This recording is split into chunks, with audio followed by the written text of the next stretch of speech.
तो बुंदेलखंड में महापंचायत चल रही है। बीपी बगंगा वहां पर मौजूद है और जो जनता से जुड़े सवाल हैं वो पूछे जा रहे हैं। मुद्दों पर सियासतदानों से बातचीत हो रही है, सीधे सवाल हो रहे हैं। सवाल बुंदेलखंड पृथक राज्य का भी है और सवाल वहां की बुनियादी मुद्दों का भी। सीधे रुक करते हैं।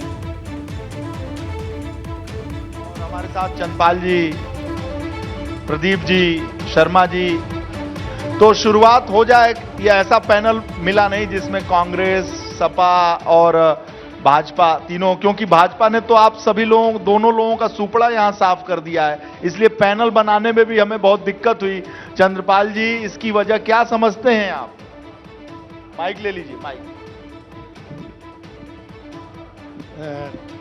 देखिए, जो 2022 का विधानसभा का चुनाव हुआ, सही है कि झांसी जनपद में समाजवादी पार्टी एक भी सीट नहीं जीती, भारतीय जनता पार्टी को चारों सीटें मिली। मैं समझता हूं कि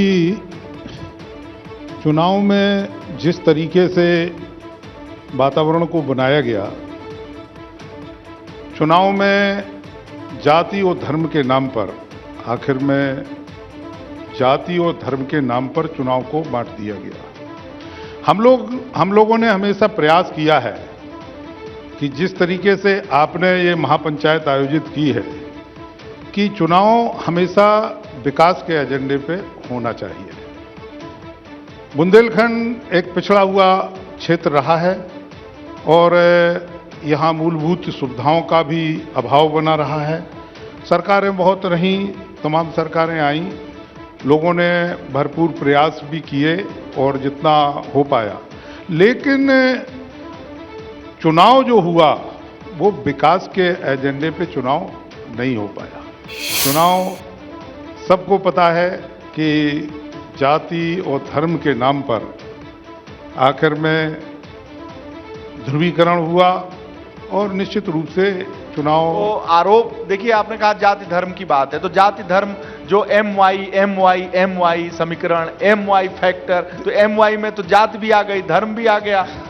नहीं, ये भी पार्टी का तो है समीकरण MY, मुस्लिम या हमने तो कभी धर्म भी आ गया, जाति भी आ गई। हमारी पार्टी ने या हमने कभी ना जाति की बात की, ना हम धर्म की बात करते हैं।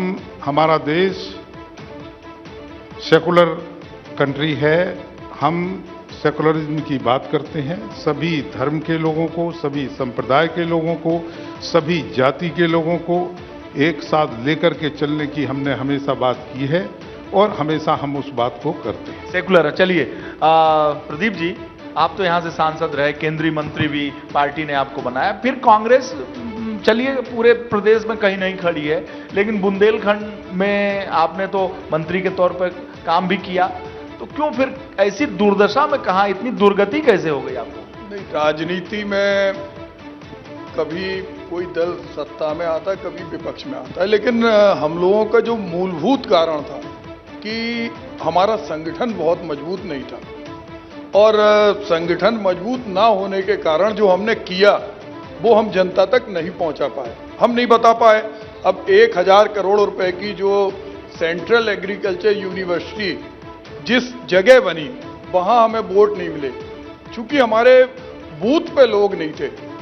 और अब जो कांग्रेस पार्टी प्रियंका जी के नेतृत्व में काम कर रही है कि संगठन बूथ पे पहुंचे, और इसीलिए भारत जोड़ो यात्रा के बाद हाथ से हाथ जोड़ो, चूंकि एक लंबे समय से हम विपक्ष में हैं और विपक्ष में भी बहुत अच्छी स्थिति में नहीं है, तो हम लोग पूरा प्रयास कर रहे हैं कि पूरे उत्तर प्रदेश में हम मुख्य धारा में आए। और हम लोग इस बात को जानते हैं कि बुंदेलखंड के अंदर जो हमारी सबसे बड़ी समस्या है, हमारी पार्टी की नहीं, चूंकि सारे दल के लोग बैठे हैं और सारे हम लोगों के भाई हैं, 100 दंडी एक बुंदेलखंडी की कहावत है। हम लोग चाहते हैं कि बुंदेलखंड अपना एक अलग राज्य बने। हम जब विधायक थे 2004 में, 2007 में हम प्रस्ताव भी लाए थे, संकल्प भी लिया, लेकिन चूंकि केंद्र में हम नहीं थे, मध्य प्रदेश में हम लोग नहीं थे, और हम लोग इस बात को जानते हैं, सब लोग जानते हैं। और पार्टी की जो लाइन है, भाई रवि शर्मा जी बैठे हैं, बुंदेलखंड में अकेले विधायक थे, लेकिन पार्टी ने इन्हें मंत्री नहीं बनाया। सांसद जी हमारे चंद्रपाल सिंह अंतर्राष्ट्रीय स्तर पर कोऑपरेटिव के मूवमेंट में अग्रणी हैं। तो बुंदेलखंड को कहीं ना कहीं जो दल हैं वो मुख्य धारा से काट के चल रहे हैं। और हम लोगों की एक ही मांग है, पार्टी स्तर पे तो हम चाहते हैं कि जो योजनाएं आई वो सारी कांग्रेस के शासनकाल में आई। हम डिफेंस कॉरिडोर को देखें, हम BHEL को देखें, सूती मिल को देखें, रेलवे के अंदर कोच फैक्ट्री को देखें, झांसी के अंदर हम गुलाम नबी आज़ाद को लाए थे जब एम्स के तर्ज पर मेडिकल कॉलेज बना था, मंडी बनी, बुंदेलखंड पैकेज बना। लेकिन उन सबके बावजूद जब तक बुंदेलखंड का विकास नहीं हो सकता, जब तक राज्य नहीं बने, हमारे भारतीय जनता पार्टी के सांसद लाए थे प्रस्ताव और सबको एक खुशी हुई थी, लेकिन उनकी पार्टी की लाइन नहीं है। उमा जी सांसद बनी थी, राजनाथ सिंह आए थे। छोटी स्टेट तो बनाने की बात भाजपा करती रही है और भाजपा की लाइन है।